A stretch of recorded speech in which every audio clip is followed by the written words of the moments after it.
피오그로 우리 세미나 수양에 제가 갔다가 거기에 리더십에 대한 그 강의를 들으면서 리더십이라고 하는 것은 어떤 자기의 권위를 나타내는 것이 아니라 감성적인 것이 굉장히 중요하다. 내 마음으로 다른 사람을 이렇게 섬기고 사랑하는 것이 바로 리더십의 가장 중심이고 그것이 주님이 우리에게 가르쳐 주신 리더십이다. 알고 있는 얘기지만은 목회자로 상당히 제 자신을 돌아볼 수 있는 그런 시간이 됐습니다. 우리가 서로를 섬길 때에 하나님께서 주시는 은혜가 더함을 우리가 깨달으시면서 우리 11월에 특별히 우리가 감사하는 달이기 때문에 오늘은 이 감사의 영성을 우리가 회복하자고 하는 이런 의미에서 주신 말씀을 잠시 나누려고 합니다. 인간관계를 연구하는 학자들은 사람들을 크게 두 가지 타입으로 이야기합니다. A타입과 B타입으로 분류를 하는데 A타입은 일 중심의 사람, Task Oriented Person이라고 해서 일 중심의 사람 이렇게 나누고 또 B타입은 인간 중심의 사람, People Oriented Person이라고 해서 인간 중심의 일 중심의 사람과 인간 중심의 사람 이렇게 두 가지로 나누면서 이야기를 합니다. 오늘 우리 읽어드린 성경에 나오는 이 마르다가 일 중심의 사람이었다고 하면은 마리아는 전형적인 인간 중심의 사람이다. 이렇게 볼 수가 있는 것입니다. 마르다는 항상 서 있고 항상 일하는 모습으로 등장합니다. 반면에 마리아는 항상 앉아서 말씀에 귀를 기울이고 있는 모습으로 그려져 있는 것을 보게 됩니다. 오늘 38절에 보면은 예수께서 한 마을에 들어가시매 마르다라 이름하는 한 여자가 자기 집으로 영접하더라. 누가 예수님을 영접했습니까? 마르다였습니다. 그리고 39절에 가서 보면 그에게 마리아라 하는 동생이 있어 주의 발치에 앉아 그의 말씀을 듣더니 이때 마리아는 무엇을 하고 있었습니까? 말씀을 듣고 있었습니다. 어떻게 말씀을 듣고 있습니까? 앉아서 듣고 있었다. 그래서 하나님의 나라에는 이 두 가지 유형의 사람이 다 필요합니다. 주님 앞에서는 마르다와 마리아의 모두 동등한 귀한 존재임을 성경은 보여주고 있습니다. 그런데 이 말씀에서 발생하는 가장 큰 오류가 있다고 하면은 무조건 마르다는 잘못했고 마리아는 잘했다고 하는 이런 견해입니다. 우리가 그렇게 생각해서는 안 된다는 것입니다. 동시에 말씀 묵상을 봉사보다도 더 가치 있는 일로 평가하고 있다고 하는 것. 이것이 가끔 우리의 잘못이 된다는 것입니다. 만약에 이런 해석을 정당하게 우리가 수용하게 되면 우리 교회의 모든 마르다가 주방 봉사도 교회 안내도 전도도 다 포기하고 예배와 성경 공부에만 열중한다고 하면 무슨 일이 생기겠습니까? 성경을 우리가 주의 깊게 살펴보면은 주님은 결코 마르다의 섬김 그 자체를 비판하신 일이 없었다는 거예요. 41절을 보면은 주께서 대답하여 이르시되 마르다야 마르다야 내가 많은 일로 염려하고 근심하나.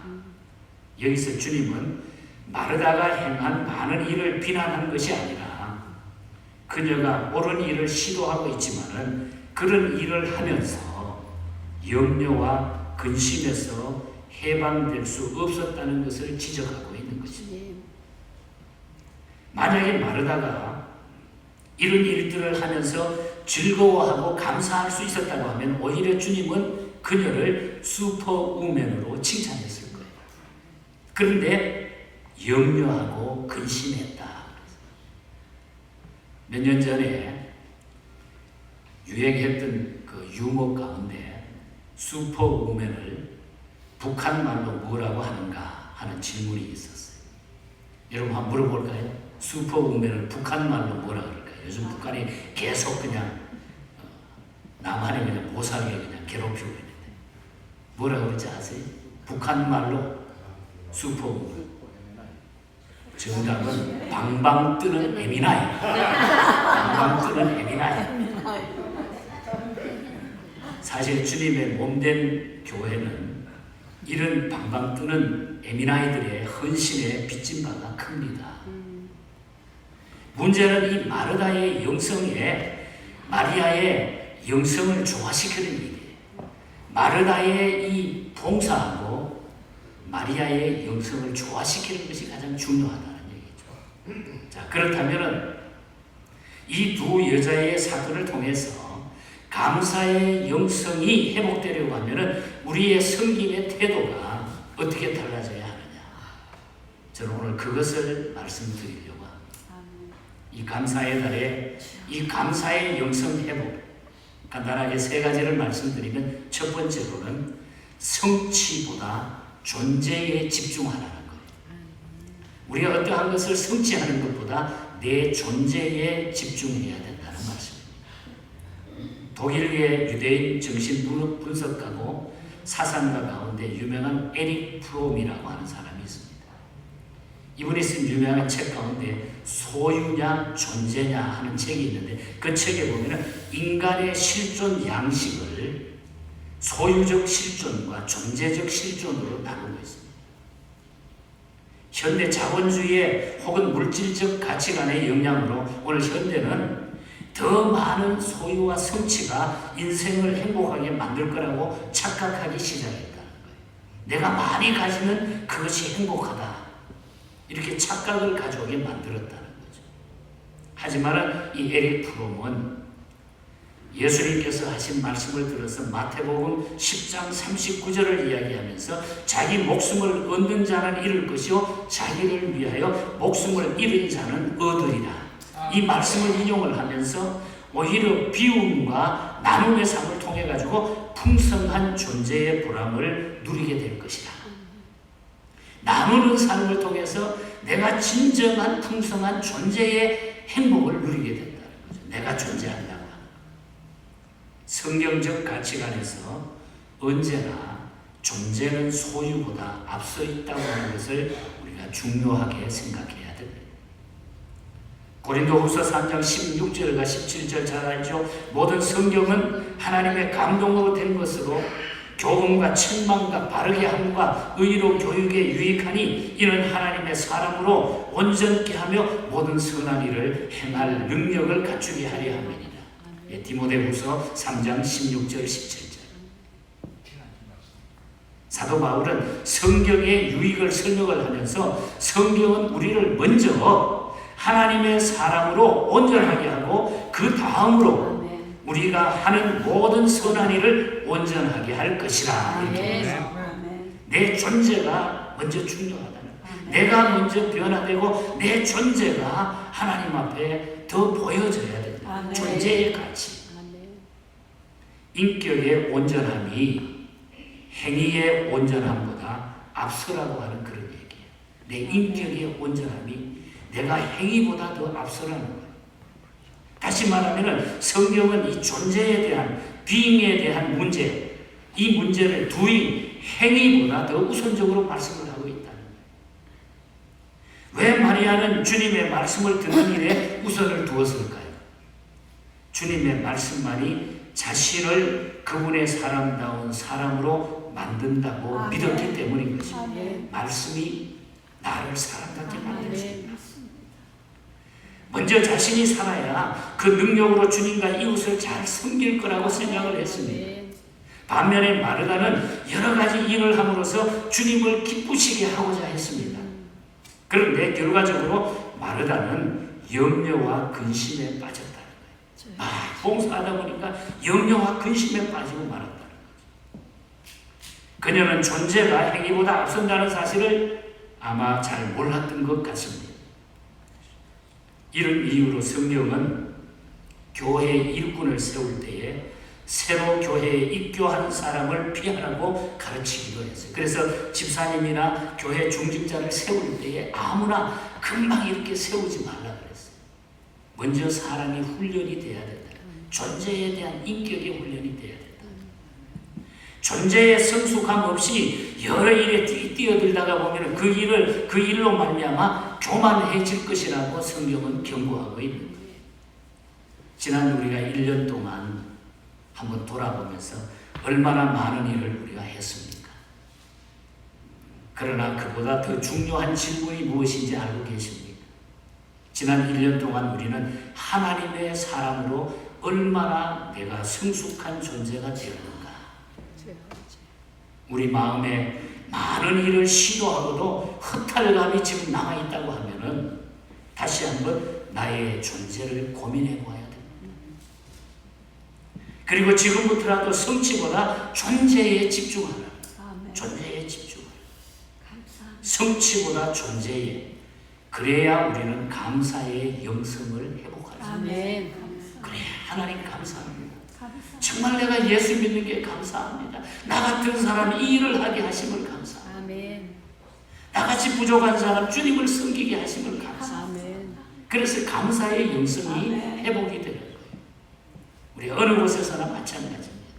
존재의 귀함을 기억하시기를 바랍니다. 아멘. 그리고 두 번째는 비교보다 사명에 집중하라는 것입니다. 아멘.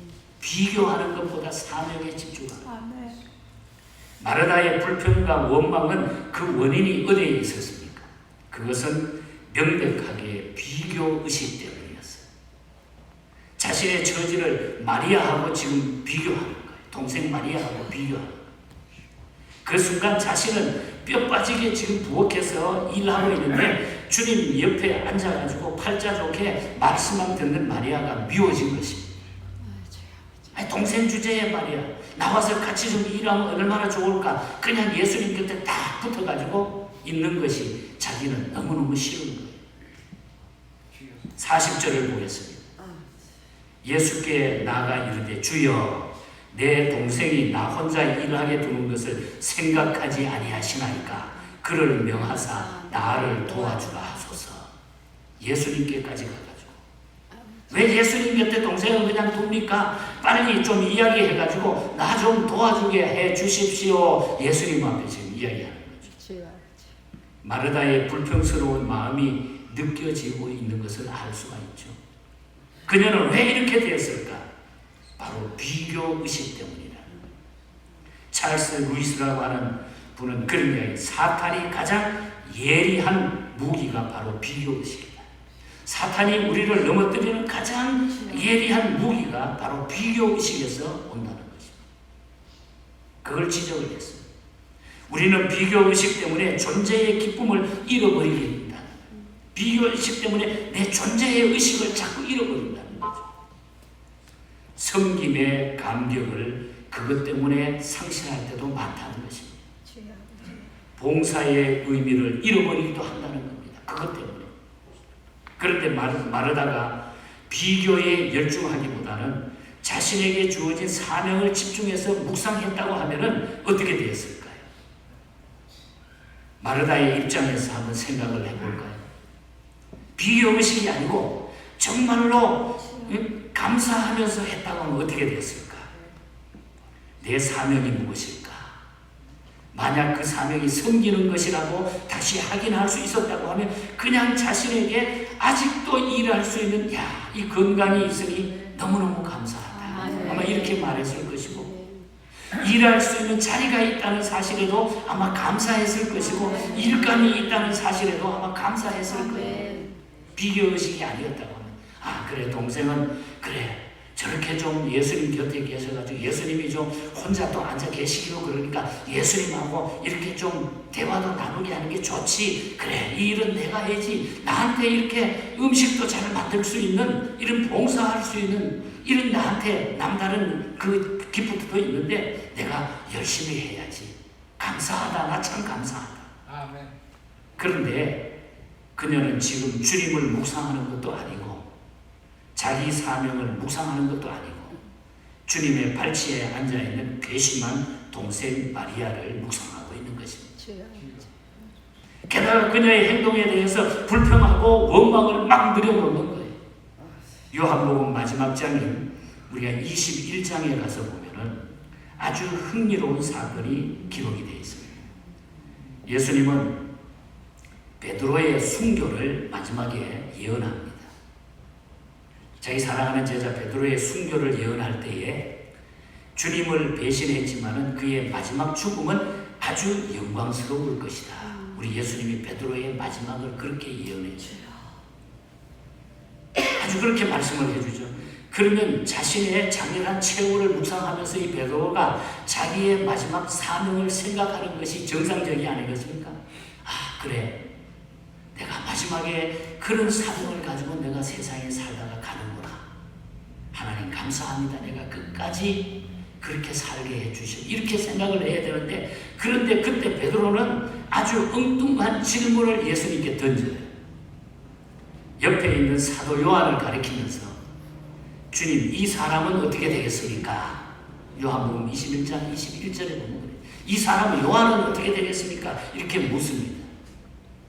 주님의 제자들조차 이런 비교 의식에서 자유롭지 못했다는 것을 우리가 알 수 있습니다. 사도 요한은 사도 베드로의 평생 라이벌이었고, 베드로는 요한과 자신을 비교하는 의식에서 평생 자유롭지 못했던 것을 우리가 알 수 있습니다. 우리 사람은 그래요. 우리 사람은 그렇게 사는 거예요. 그렇게 살고 그렇게 실수하고 그렇게 넘어지는 경우가 저 역시 마찬가지예요. 얼마나 많은지 몰라요. 저 사람이 나는 저 사람보다 나은데 뭐 이렇게 자꾸 비교하잖아요. 자, 그러면 이 일에 있어서 예수님의 대답이 어떻게 했을까? 베드로가 이렇게 질문했을 때 예수님이 어떻게 대답했을까? 요한복음 21장 22절에 보면 예수님께서 이르시되 내가 올 때까지 그를 머물게 하고자 할지라도 내게, 베드로야, 내게 무슨 상관이 있느냐? 너는 나를 따르라 하시더라. 무슨 얘기입니까? 이 말씀이 무슨 말입니까? 비교하지 말고 내 갈 길이나 가라 이놈아. 예수님이 그러는 거예요. 자기 제자. 너 왜 비교만 하느냐? 내 갈 길이나 똑바로 가. 예수님이 그렇게 얘기해 준 거예요. 비교하지 말고 사명에 집중하라는 거예요. 비교하지 말고 자기의 사명에 집중하라. 오늘 내게 감사한 마음도 기쁜 마음도 없다고 하면 그거는 왜일까요? 나보다 더 잘 나가는 사람, 나보다 더 잘 사는 이웃과 나를 비교하기 때문이 아닙니까? 왜 우리에게 기쁨이 없습니까? 비교의식 때문에 오는 거지. 소위 상대적 박탈감 때문입니다. 여러분. 그러면 이제 비교의식을 여러분 포기하시지 않겠습니까? 그래야 내 마음에 자유합니다. 그래야 감사함이 넘치게 됩니다. 그리고 이제야말로 비교가 아닌 사명이, 나의 사명에 집중할 때가 됐다는 거예요. 이제 마지막 주님 오실 때에 이제 나의 사명에 집중해야 돼요. 하나님이 나를 지금 이까지 이 땅에 남겨두신 이유가 뭔가? 내 사명에 집중하라. 아멘. 비교보다 사명에 집중할 때에 진정한 감사의 영성이 회복된다는 것입니다. 아멘. 저와 여러분들이 이 말씀의 교훈을 받고 그렇게 사명에 입각해서 살아가는 아멘. 모두가 되기를 축복합니다. 아멘. 마지막으로 세 번째로는 불평보다 말씀에 집중하라는 교훈. 불평보다 말씀에 집중하라. 마르다와 마리아의 모습은 아주 대조를 이루고 있습니다. 성경에 보면 40절에 보면 마르다의 마음은 분주했다. 그런 말이죠. 마르다의 마음은 분주했다. 그리고 그녀는 자신을 돕지 않고 있는 동생을 비난하고 원망하고 예수님께 고발했습니다. 예수님은 그녀가 감당하기 어려운 너무 많은 일을 벌려놓은 것을 아시고 예수님이 뭐라 그럽니까? 41절에 내가 많은 일로 염려하고 근심하라. 네가 너무 많은 일을 벌려놓거든. 네가 왜 그 많은 일로 염려하고 근심하느냐? 네가 그렇게 근심을 많이 하는구나. 요즘 말로 하면은 그녀는 과격한 스트레스에 시달리고 있었다. 너무나 주변에 많은 일들 때문에 이 마르다는 과격한 스트레스를 지금 안고 살아가는 그런 사람이라는 얘기예요. 그러나 이런 모습으로 마르다가 방방 뛰고 있을 때에 마리아는 무엇을 하고 있습니까? 동생 마리아는 뭐라고? 39절에 보면 그에게 마리아라는 동생이 있어 주의 발치에 앉아 그 말씀을 듣더니 아멘. 동생은 미동도 하지 않은 채 그녀의 시선을 주님께 고정시키고 그분의 입술에서 떨어지는 말씀을 지금 받고 있는 거예요. 그 말씀이 곧 생명이기 때문입니다. 아멘. 소망이 말씀에 있기 때문입니다. 능력이기 때문입니다. 아멘. 언니가 주님께 자신을 일러 바치고 불평하는 순간에도 그녀는 다만 조용히 기도하면서 주의 말씀을 묵상하고 있었다는 그런 얘기예요. 그리고 마음을 다해서 찬양하고 감사하고 그 말씀을 사모했다는 그런 심정, 그걸 보여주고 있는 것입니다. 그래서 주님은 그녀가 뭐라 그랬어요? 42절에 좋은 편을 택했다 그랬어요. 우리 예수님이 하신 얘기에 좋은 편을 택했다. 도대체 이 말씀이 무슨 뜻입니까? 이 말씀은 절대자이신 하나님의 뜻이 드러났다 이런 이야기예요. 하나님의 뜻이다. 그것이 하나님의 뜻이다. 하나님의 뜻이 드러났다는 얘기예요. 그러므로 주의 말씀 안에서 영원하신 그분의 뜻을 발견한 사람은 흔들리지 않은 인생을 살아가게 된다는 거예요. 우리가 말씀 붙들고 살고 그 말씀을 발견한 사람들은 어떤 한영만에 흔들리지 않은 인생을 살아갑니다. 아멘. 그래서 제가 자꾸 말씀 읽으라고 합니다. 여러분 말씀 읽고 듣고 예배에 집중해야 우리가 이 삶을 살 수가 있어요. 아멘. 이런 사람은 죄악의 상황 속에서도 최선의 인생을 살아갈 수가 있습니다. 아멘. 죄악의 고난 중에도 감사와 찬양을 드릴 수가 있어요.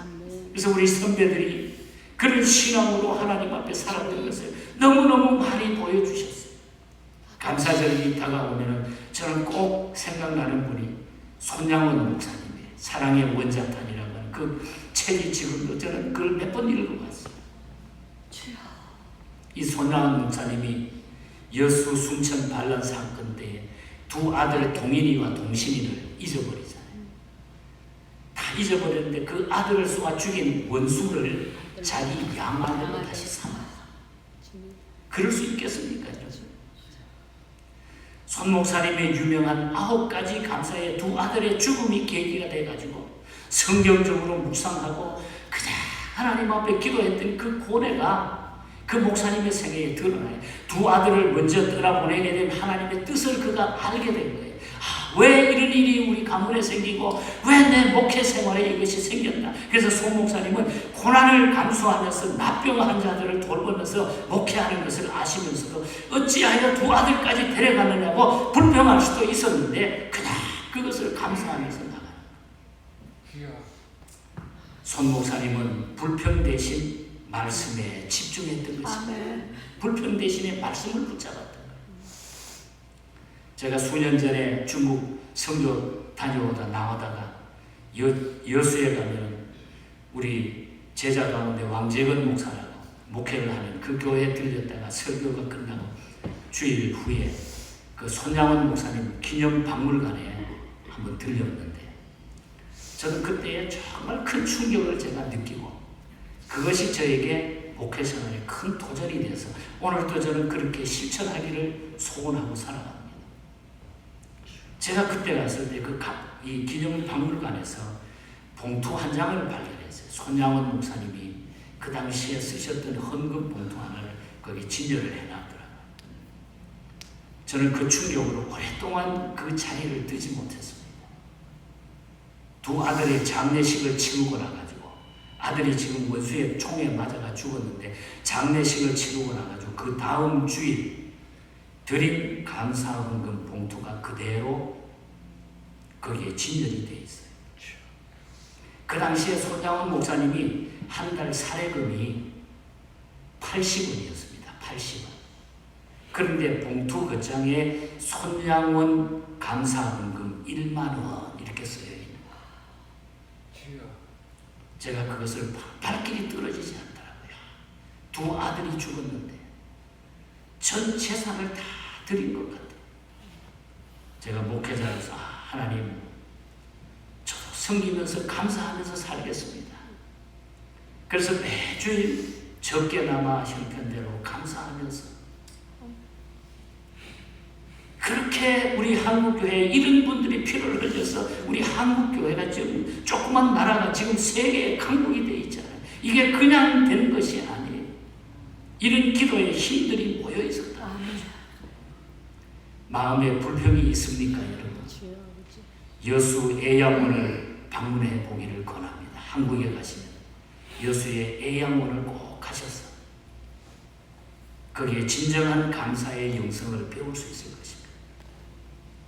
참으로 감사하며 살고 싶습니까? 그러면 우리는 성취보다 존재에 집중해야 됩니다. 그리고 비교의식보다 사명에 집중해야 됩니다. 불평보다 말씀에 집중해야 됩니다. 그리고 참된 감사의 영성을 간직하고 그 감사의 표현을 소중함을 아는 그런 주님의 귀한 성도가 되시기를 바랍니다. 그리고 우리는 겸손히 주님을 섬기며 괴로운 일이 많아도 우리는 다 이길 수가 있습니다. 언제나 주님은 나와 함께 하십니다. 이런 감사의 영성을 우리가 회복하시고, 요즘 힘들고 어려운 일들이 많이 있잖아요. 특별히 남달리 우리가 미국 땅에 와 살다 보면 이것저것 우리 앞에 걸림돌 되는 일들이 많이 있어요. 그러나 그것마저도 우리가 하나님 앞에 감사하면서 이기시기를 바랍니다. 겸손하게 섬기시기를 바랍니다. 워싱턴 글래든 목사님이 쓴 찬송 가사가 있습니다. 이 찬송을 나중에 헬런 켈러의 선생되는 설리반이 자기 찬송가 곡집에 편집을 해서 이 찬송을 실현하는데, 우리 한국교회가 아주 즐겨 많이 부를 때마다 은혜가 되는 그런 찬송입니다. 겸손히 주를 섬길 때 괴로운 일이 많아라. 구주여 내게 힘주사 잘 감당하게 하소서. 구주의 귀한 인내를 깨달아 알게 하시고 굳건한 믿음 주셔서 늘 승리하게 하소서. 겸손히 주님을 잘 섬겨나가면 주님은 언제나 나에게 힘을 주십니다. 그때의 감사가 넘치게 됩니다. 손양원 목사님의 멋진 그 신앙. 구주의 귀한 인내를 깨달아 대하시고 굳건한 믿음 주셔서 늘 승리하게 하소서.